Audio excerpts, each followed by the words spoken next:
여러분 영상에서 보신 바와 같이 기준이 참 중요합니다. 기준. 이 기준이 어리버리하면 이 군 전체가 우왕좌왕할 수밖에 없고 질서가 무너지는 것이죠. 여러분 이와 같이 우리가 이 세상을 살아가는 데 있어서도 참 기준이 중요합니다. 왜냐하면 사람은 각자가 가지고 있는 어떤 기준에 의해 무언가를 인식하고 그 기준에 의해 분별하고 판단하고 분석하고 결정하기 때문입니다. 그런데 여러분 그 기준이라는 것이 어떻습니까? 다 같습니까? 다릅니까? 사람마다 다 다릅니다.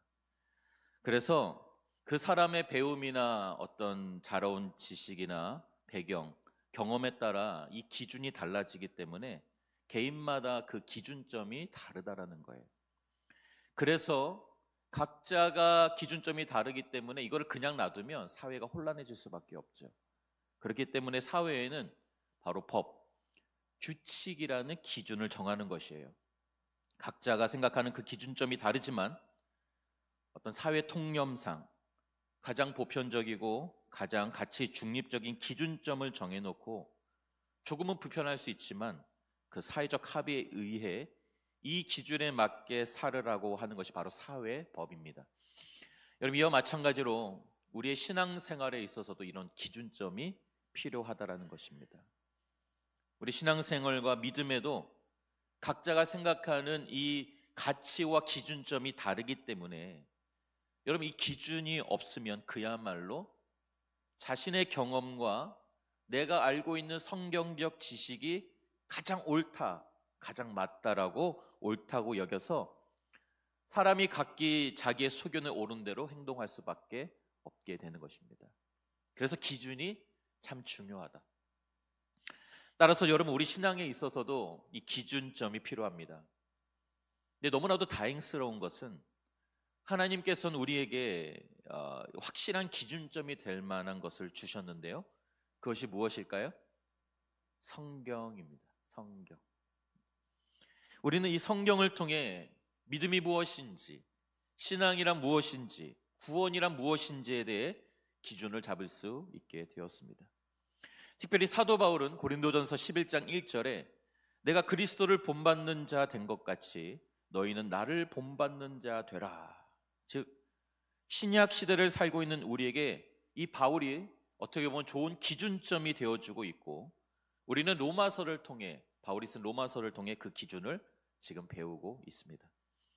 여러분 구약 시대는 어땠을까요? 구약 시대에는 이스라엘 백성에게도 하나님께서 위대한 두 기준을 두셨는데요.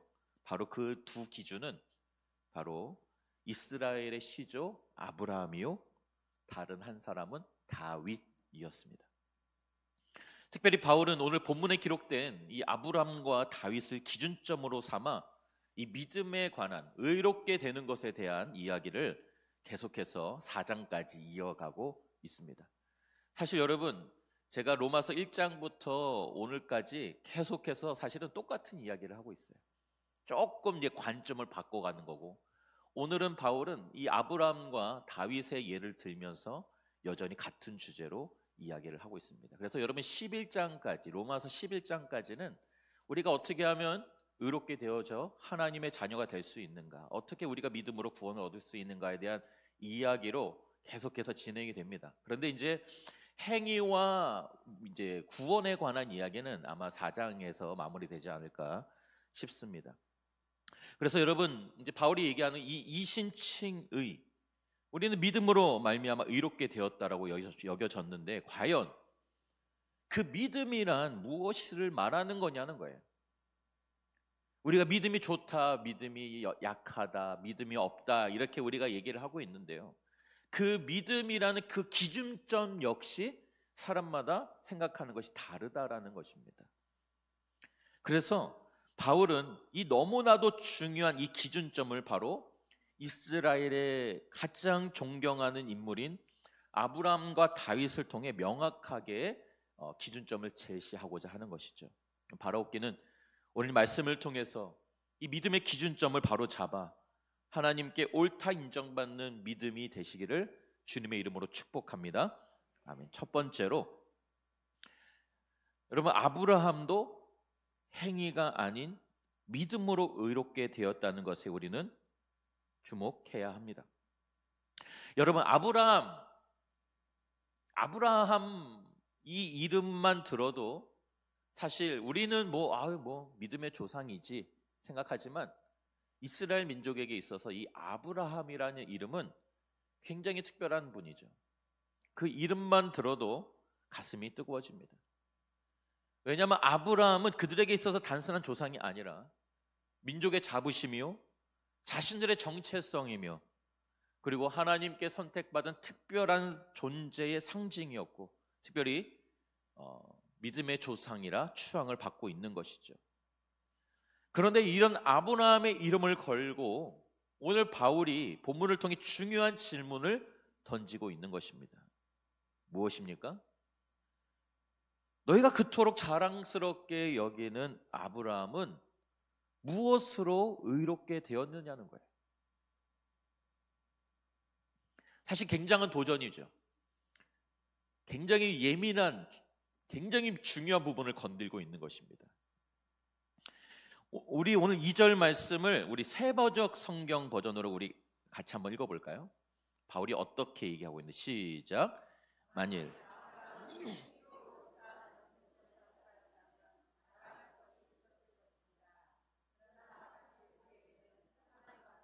자랑할 것이 아무것도 없었습니다.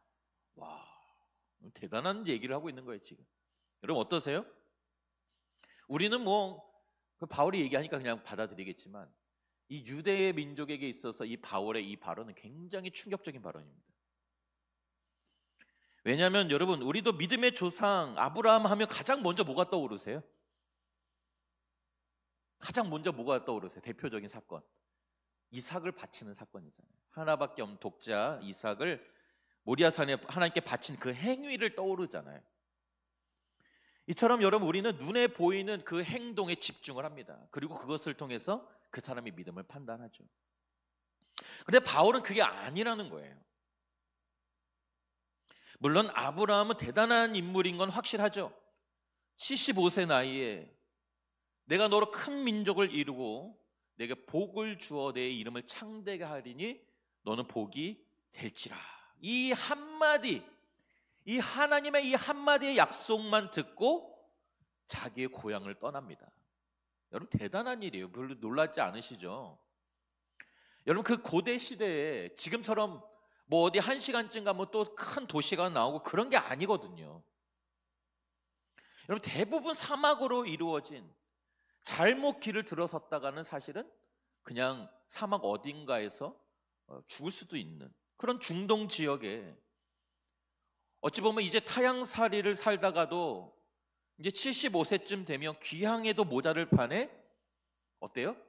어디로 가는지도 모르고 고향을 떠난다? 여러분 이거는 목숨을 거는 아주 무모한 도전이라는 것이죠. 근데 이것을 아브라함은 순종했다는 거 아니에요? 근데 대단하지 않습니까? 그 후에 또 어떻게 해요? 큰 민족을 이루시겠다고 했던 이 하나님의 약속을 붙들고 무려 25년 동안 자녀가 잉태될 것을 기다리면서 살았어요. 심지어는 100세에 또 그렇게 얻은 그 귀한 아들을 제물로 바치라고 했을 때도 한치의 주저함도 없이 모리아산을 향해 나갔습니다. 여러분 이런 행위들을 보면 어때요? 아브라함은 자랑할 것이 있어 보여요? 없어 보여요? 있어 보이죠. 대단한 사람입니다. 그리고 우리는 이런 아브라함의 행위를 찬사를 보내면서 믿음의 조상이라고 부르는 것이죠. 하지만 바울은 이렇게 생각하는 우리에게 그렇게 생각하니? 아니야. 사실 아브라함은 하나님 앞에 자랑할 것이 하나도 없다. 와, 대단한 선언입니다. 아무리 위대한 순종을 한 아브라함이라고 할지라도 하나님 앞에서는 그 어떤 행위로도 자랑할 것이 없다라는 거예요. 그 독자 이삭을 바쳐서 의롭게 됐다라고 한 게 아니라는 거예요. 그 아들을 바치는 그 행위들, 그 기다림의 시간들, 고향을 떠났던 그 모든 행위들이 그로 믿음의 조상이라고 불릴 수 있는 것이 아니었다라는 거예요. 그렇다면 아브라함은 어떻게 도대체 의롭게 되었다라는 것입니까? 왜 믿음의 조상이 되었다라는 거예요? 바울은 창세기 15장 6절을 인용하면서 오늘 본문 3절에 이렇게 말하는 것입니다. 같이 한번 읽어볼까요? 시작. 성경에는 아브라함이 하나님을 믿었으므로 하나님은 이 믿음 때문에 그를 의롭게 여기셨다라고 기록되어 있습니다. 뭐랍니까? 무엇 때문에 그가 의롭게 되었다라고 기록하고 있다고 그래요? 하나님을 믿었기 때문에. 하나님을 믿었기 때문에. 똑같은 말처럼 들리지만 이게 헷갈릴 수도 있지만 아주 미묘한 차이지만 굉장한 차이가 있다는 거예요. 우리는 아브라함의 행위를 보고 이야 대단한 믿음의 사람이다라고 여기지만 하나님의 관점은 다르다는 거예요. 그 행위 때문에 아브라함이 의롭게 되고 믿음의 조상이 된 것이 아니라 하나님은 그냥 아브라함이 자기를 믿어준 것만으로 그를 의롭게 여겼다라는 거예요. 할렐루야. 여기서 믿다는 히브리어로 아만이라는 단어입니다. 아만. 여러분 우리가 잘 아는 아멘의 어근입니다. 여러분 이 믿다, 이 아만은요, 이 단순히 머리로 동의하고 그냥 생각하는 것 정도로 끝나는 것이 아니라 전인격적으로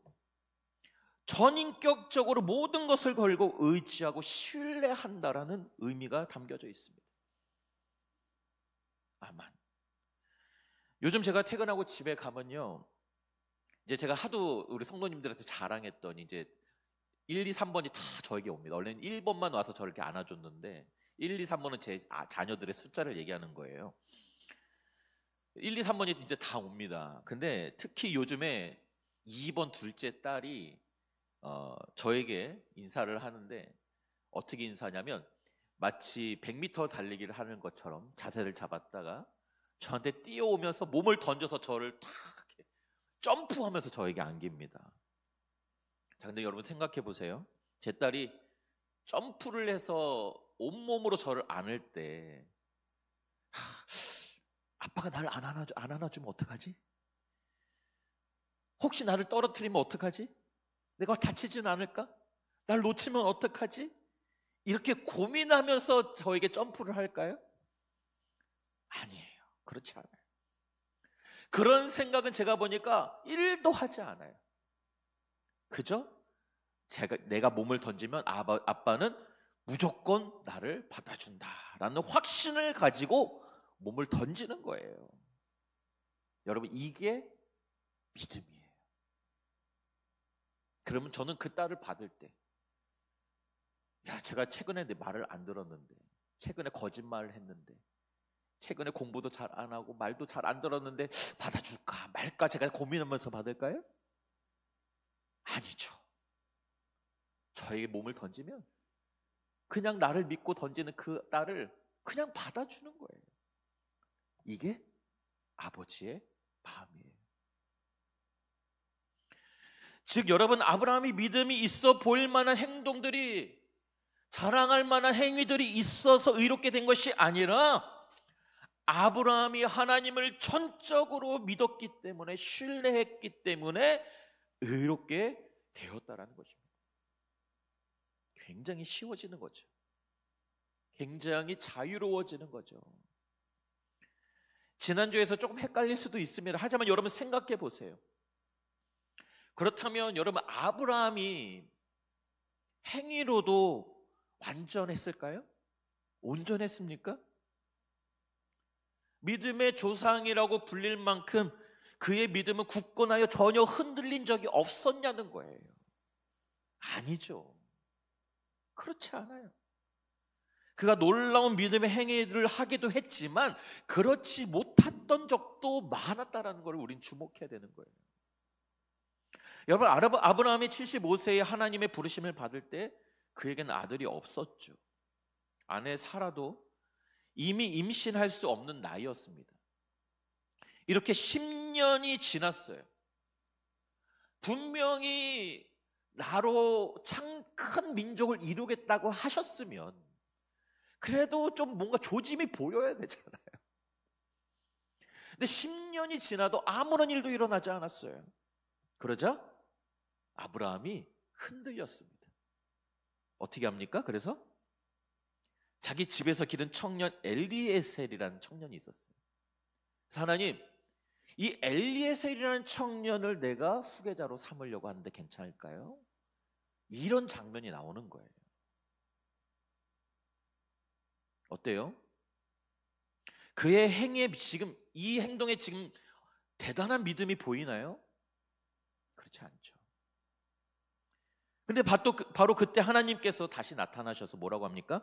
그가 너의 상속자가 아니라 너의 몸에서 날 자가 너의 상속자가 될 것이다 하시면서 또 한 번 하늘의 별을 보여주십니다. 네 후손이 저 하늘의 별과 같이 될 거야. 다시 약속하셨고, 또 놀라운 사실은 이 정도면 뭐 괜찮은 믿음이라고 볼 수도 있겠다 여길 만도 하지만, 그래서 아브라함은 그 하나님을 믿었는데, 우리 하나님이 얼마나 이 좋으신 분인 줄 아세요? 방금 전까지 의심한 거잖아요. 그런데 창세기 15장 6절에 보니까 하나님이 이렇게 그를 여기셨어요. 우리 같이 한번 읽어볼까요? 시작. 아브라함이 여호와를 믿으니 여호와께서 이를 그의 의로 여기셨다.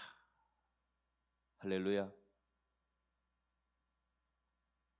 비록 부족하고 흔들리고 연약했던 아브라함이었지만 다시 하나님을 믿자 하나님은 또 그것을 의로 여겨주셨다는 거예요. 지금 아브라함의 행위로는 사실 혼날만 하죠. 너 나 그렇게 못 믿니? 조금만 더 기다려봐. 뭔가 일어날 거야. 혼날 법도 했을 텐데 하나님은 다시 그것을 의로 여겨주셨다는 거예요. 10년을 기다렸으면 최선을 다한 건데 하나님이 똑같이 다시 말씀하시니까 사실 어떻게 아브라함 입장에서도 사실은 정말 믿기 어렵죠. 점점 몸은 늙어가는데. 그렇지만 여러분, 하나님이 또 그 아브라함의 믿음을 의로 여기실 수 있었던 것은 아브라함은 또다시 하나님을 믿었어요. 그리고 하나님은 그런 그를 의롭다 쳐주셨습니다. 제가 왜 쳐주셨다라고 말했냐면, 여러분 사실 아브라함은 의롭다고 인정만 할 믿음의 행위가 있기도 했지만 부끄러운 적도 더 많았거든요. 왜 그래요? 지금 창세기 15장에 있었던 사건이거든요. 엘리에셀을 하나님께 권면했다가 아니라고 했으면 또 좀 기다려야 될 거 아니에요. 근데 16장에 가서 뭘 해요? 하갈을 받아들여서 이스마엘을 낳습니다. 자, 보세요. 지금 아브라함에게 믿음이 있습니까? 믿음의 행위가 있어요? 행위로만 봤을 때 어떠세요? 흔들린다는 거예요.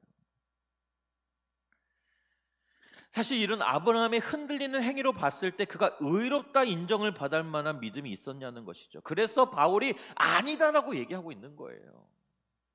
아니야. 그래서 이 아브라함조차도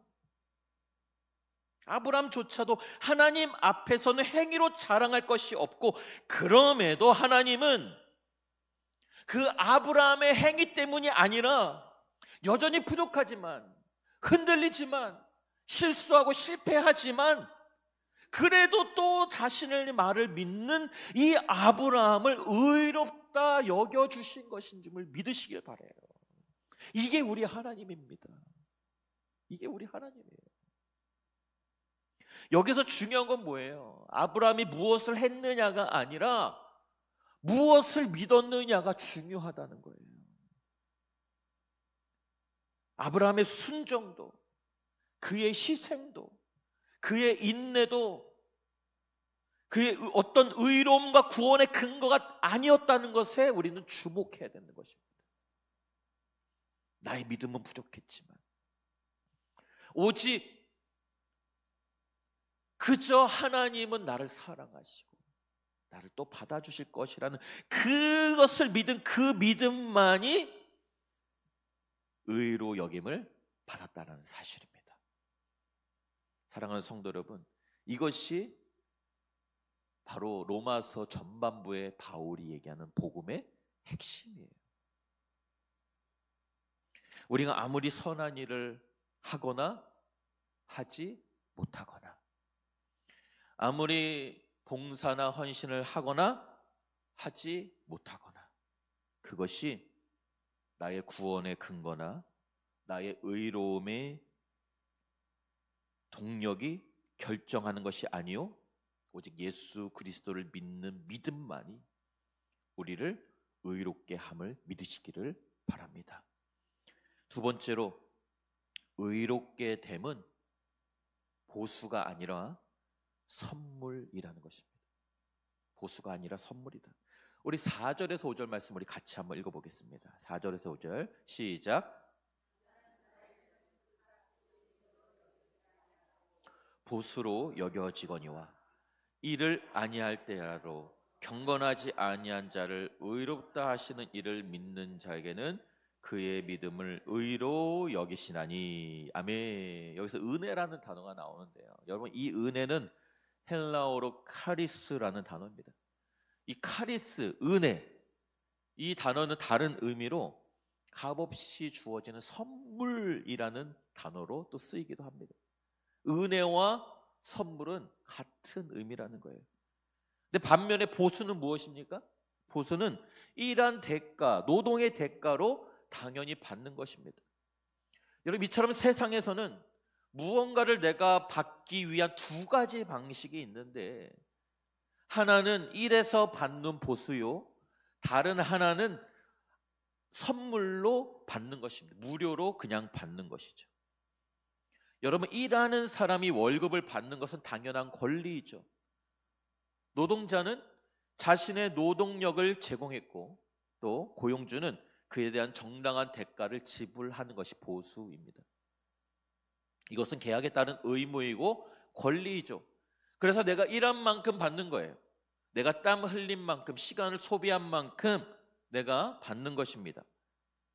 그런데 의롭게 된다는 것은, 내가 구원받는다는 것은 이런 식으로 노동의 대가처럼 받는 것이 아니라는 거예요. 5절 말씀 우리 다시 읽습니다. 5절 말씀 시작. 이를 아니할지라도 경건하지 아니한 자를 의롭다 하시는 이를 믿는 자에게는 그의 믿음을 의로 여기시나니. 아멘. 저는 이 부분에서 바울이 굉장히 조심스럽게 말하는 게 좀 느껴져요. 이를 아니했을지라도 하고 좀 나와야 되는 말이 있어요, 사실은. 근데 그걸 좀 생략한 것 같아요, 제 느낌에는. 조심스러우려고. 왜냐하면 이렇게 말하지 않았겠어요? 일을 하지 않았는데 받으려고 하는 건 좀 잘못된 거잖아요. 그렇잖아요. 그게 세상의 이치죠. 근데 내가 일을 하지 않았는데, 근데 고용주가 너무나도 좋은 분이라는 것을 내가 믿고 그를 잘 따랐어요. 신뢰관계가 있어요. 그리고 그 고용주는 그 직원의 마음을 너무나도 잘 알고 좋게 여긴 거예요. 그래서 비록 일은 잘 못했지만, 뭐 능력도 부족해요. 그리고 좀 아파서 일도 못했어요. 그런데 어떻게 할 수 있어요? 깜짝 선물을 줄 수 있는 거예요. 하나님은 경건하지 않은, 죄 많은, 마치 일하지 않는 사람인 것인 우리와 같은 그런 우리를 구원하시기를 원하는 그 하나님을 우리가 믿으면, 비록 우린 죄 많고 일을 하지 않았지만 그 좋으신 하나님을 믿으면 그 믿음으로 일하지 않았지만 선물을 주시고 나를 좋게 여겨주실 거라는 거예요. 여러분, 이것이 얼마나 놀라운 은혜인지 모르겠습니다. 그래서 그 다음 장에 나온 로마서 5장 8절이 바로 문맥이 그대로 이어지는 거예요. 뭐예요? 우리가 아직 죄인 되었을 때. 여기서 핵심 단어가 뭐예요? 아직 죄인 되었지만, 내가 일을 하지 않았지만 그리스도께서 우리를 위하여 죽으심으로 죄인을 위해 죽으셨대. 하나님께서 우리에게 대한 자기의 사랑을 확증하셨느니라. 여러분, 사람은 눈에 보이는 것을 좋아하죠. 보이는 대로 판단하기 때문에. 그래서 하나님께서 내가 너를 얼마나 사랑하는지를 우리의 수준에 맞게 보여주신 것이 바로 예수님께서 이 땅에 오셔서 십자가에 죽으신 것 사실이에요. 우리는 구원받을 만한 자격이나 요건을 갖추지 못했습니다. 우리 안에는 하나님의 자녀가 될 만한 어떤 선함이나 의로움이 전혀 없습니다. 우리는 사실 본질상 진노의 자녀요, 죄와 허물로 죽은 자들이었습니다. 그런데 하나님께서는 그런 나를 사랑하셨어요. 아무런 자격이 없는데, 여전히 죄인인데 독생자 예수 그리스도를 이 땅에 보내주셨어요. 예수님께서 나의 모든 죄를 대신 짊어지시고 십자가에서 귀한 보배 피를 흘려 죽으셨습니다. 그리고 사흘 만에 다시 살아나셨어요. 이것이 우리를 사랑하신 하나님께서 우리에게 하신 일입니다. 이제 우리가 해야 할 일은 단 하나예요. 무엇입니까? 이 하나님의 사랑을 믿는 거예요.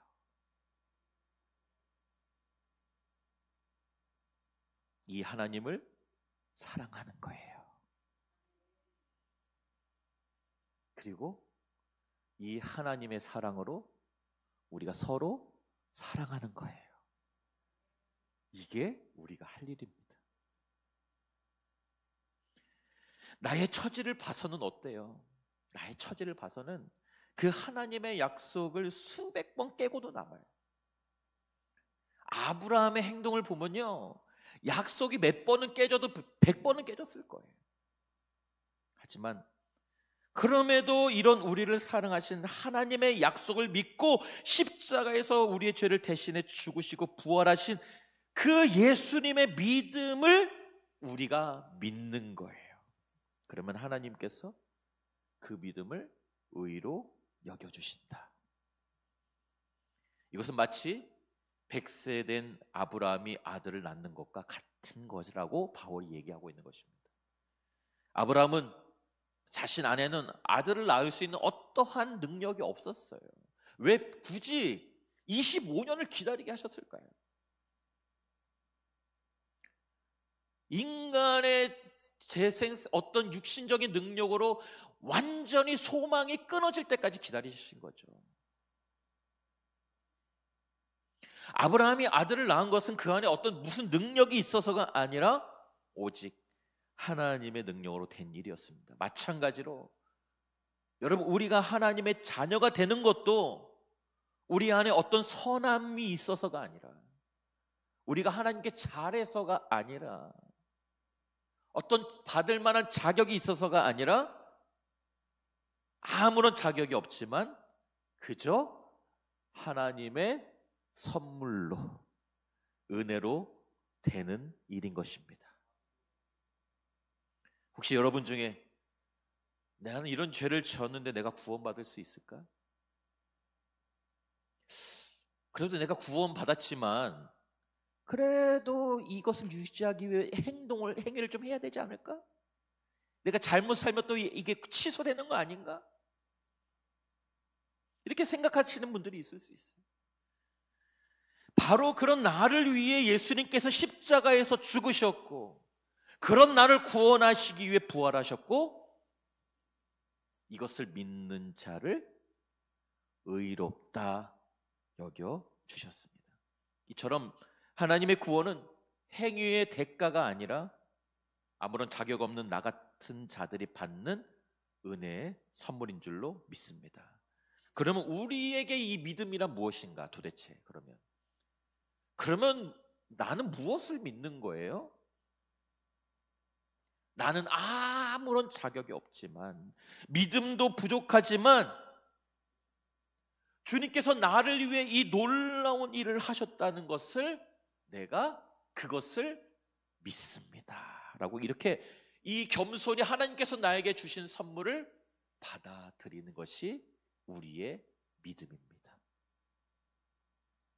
마지막 세 번째로 이 모든 것을 믿는 자들의 복이 바로 이 로마서의 핵심입니다. 이것이 우리의 복이다. 바울은 이제 다윗의 증언을 통해 놀라운 복을 확증하고 있는데요. 아브라함과 마찬가지로 다윗은 이스라엘의 가장 위대한 왕, 하나님 마음에 합한 사람이라고 불린 이 다윗도 같은 맥락의 말씀을 하고 있다는 거예요. 여러분, 다윗이 시편 32편 1절에 이렇게 노래하고 있습니다. 우리 같이 한번 읽어볼까요? 오늘 본문에도 나오지만 시작. 허물의 사함을 받고 자신의 죄가 가리어진 자는 복이 있도다. 아멘. 어떠세요? 뭐라고 얘기합니까? 자신의 죄가 가리어졌다. 일맥상통하지 않습니까? 대단한 통찰이에요. 여기서 주목할 점은 다윗이 말하는 복이 무엇이냐는 거예요. 다윗이 생각하는 복은 어떤 부귀 영화도, 건강도, 장수도, 자녀가 잘 되는 것도 아니라는 거예요. 바로 진정한 복은 무엇이냐? 바로 내가 나의 죄를 용서함 받고 내 죄가 가리워지고 그래서 의롭게 되었다라고 인정받는 것, 이것이야말로 인생의 최고의 복이다라고 다윗이 말하고 있는 것입니다. 왜 그럴까요? 죄가 여러분 우리와 하나님의 사이를 가로막기 때문에 그렇습니다. 죄는 우리를 사망으로 이끌어 가기 때문에 그렇습니다. 여러분, 죄가 우리의 양심을 괴롭히고 우리의 마음에 죄책감을 주어서 하나님과 멀어지게 하고, 여러분, 죄는 우리의 마음에 두려움을 주고 우리의 미래를 절망으로 몰고 가고 있기 때문에 그런 것입니다. 그래서 하나님께서 나를 그렇게 파멸의 길로, 두려움의 길로, 절망의 길로 인도하는 이 모든 죄를 사해 주신다라는 거예요. 용서해 주신다라는 거예요. 물론 그럼에도 우리는 여전히 죄를 짓습니다. 하지만 중요한 건 뭐예요? 이제 한 번 용서함 받았으면 이제 죄가 없다라고 가려주신다라는 거예요. 더 나아가 죄를 인정하지 않으신다는 것입니다. 여러분, 이것이 얼마나 놀라운 은혜인지 모르겠습니다. 여러분, 이것이 바로 이런 것이 없이 하나님께 의로 여김을 받는 사람이 받는 복이라는 것입니다. 내가 무엇을 했기 때문이 아니라 하나님께서 무엇을 하셨기 때문에 받은 복입니다. 잘 따라오고 계시죠? 결론입니다. 여러분, 이 복을 받으셨습니까? 아니면 여전히 죄와 나의 행위의 부족함에, 나의 믿음 없음에 여전히 눌리고 죄책감에 시달리고 여전히 율법의 행위로 하나님께 잘 보이기 위해서 내가 이렇게 하나님 날 사랑하시겠지라고 생각하면서 무언가를 자꾸 하시려고 하십니까? 그래서 신앙생활이 부담스러운 거예요. 하나님께 사랑받고자, 관심을 받고자, 하나님께 복을 받고자 내가 무엇을 자꾸 하려고 하는 것, 그러니까 신앙생활이 부담스럽고 행복하지가 않은 거예요. 하나님께 무언가 얻고자 내가 하는 것이 아니라 하나님께서 나를 이렇게 사랑하셨기 때문에 내가 해야 되는 거예요. 이 하나님의 사랑을 믿어서 그 하나님의 사랑이 내 안에 들어왔을 때 자연스럽게 내가 그러한 삶을 살게 되는 삶이 행복한 신앙생활인 거예요. 만약에 이 놀라운 사랑을 아직 경험하지 못하셨다면 오늘 이 시간이 바로 기회입니다.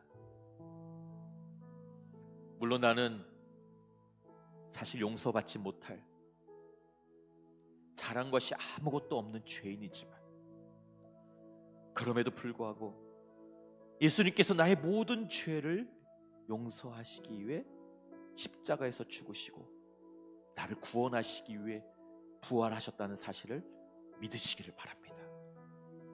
그러면 하나님께서 저와 여러분의 모든 죄를 용서하시고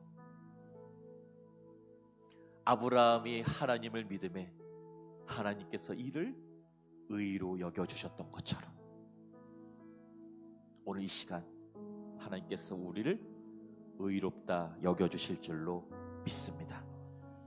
그리고 이미 이 은혜를 받은 우리는 그러면 어떻게 살아야 할까요?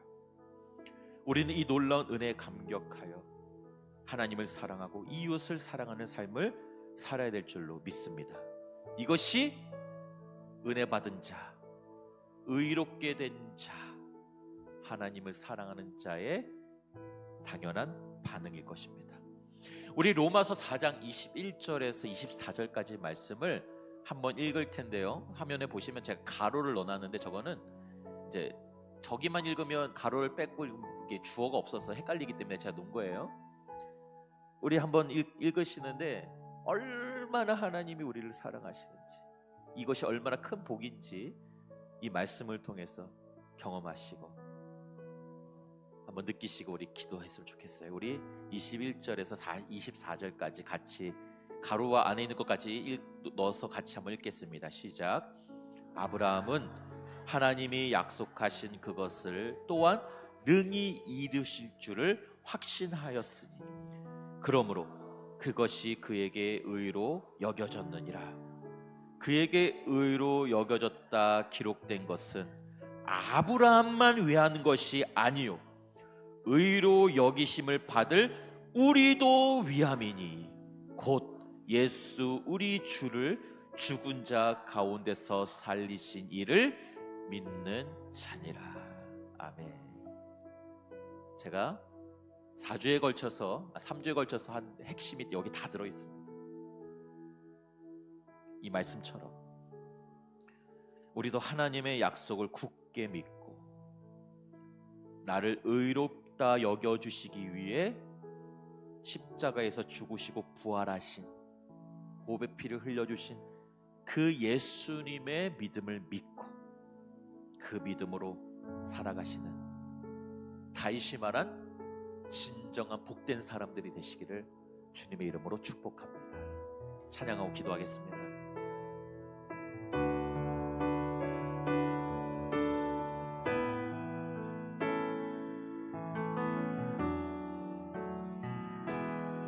보혈 세상의 모든 헛된 외침보다 능력 있는 말씀 나를 의롭다 하여 날 보호하시네. 예수의 보혈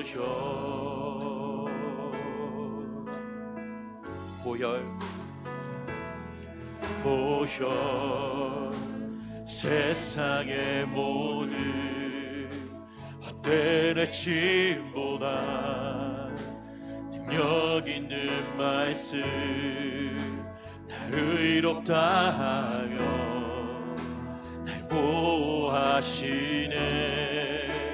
예수의 보혈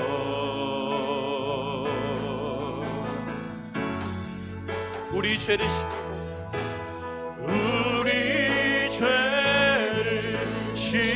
씻기고 다시 의로 하는 예수 피밖에 예수의 피밖에 없네.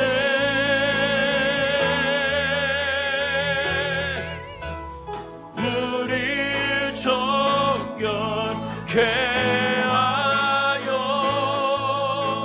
친구 되게 하시는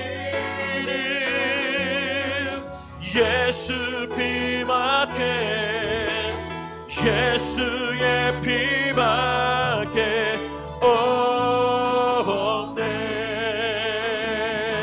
십자가 그네의 주 마음 알게 주 마음 알게 우리 길 대신에 담대히 나가네. 세상 의지 않고 오직 주 보혈로 고백합니다. 우리 죄를 씻기고 우리 죄를 씻기고 다시 의롭게 하는 예수 피밖에 예수의 피밖에 없네.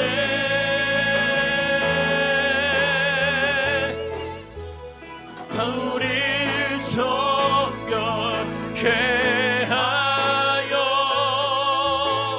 친구 되게 하시는 예수 피밖에 예수 피밖에 예수의 피밖에 없네. 오, 주 보혈 감사해. 주 보혈 감사해. 주의 보혈 감사해. 믿음으로 선포합니다. 예수 피밖에 예수 피밖에 예수의 피밖에 없네.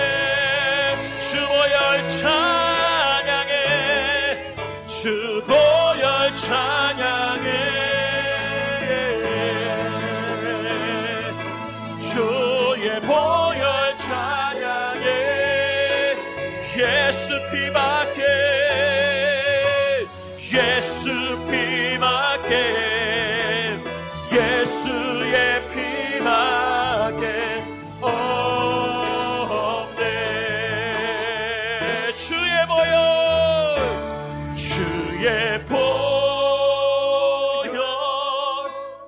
능력이 있도다. 주의 피 믿으오. 우리를 의롭게 하시는 예 보혈 그 어린 양 매우 귀중한 우리 두 손 높이 들고 주의 보혈을 믿습니다. 주의 보혈 능력이 또 주의 피 믿으오. 보혈 그 어린 양의 우리 다시 한번 믿음으로 우리를 의롭게 하신 주의 보혈 의지합니다. 주의 보혈 능력이 주의 피를 믿습니다. 주의 피 우리를 의롭게 하신 보혈 그 어린 양이 매우 귀중한 피로다. 매우 귀중한 피로다. 매우 귀중한 피로다. 매우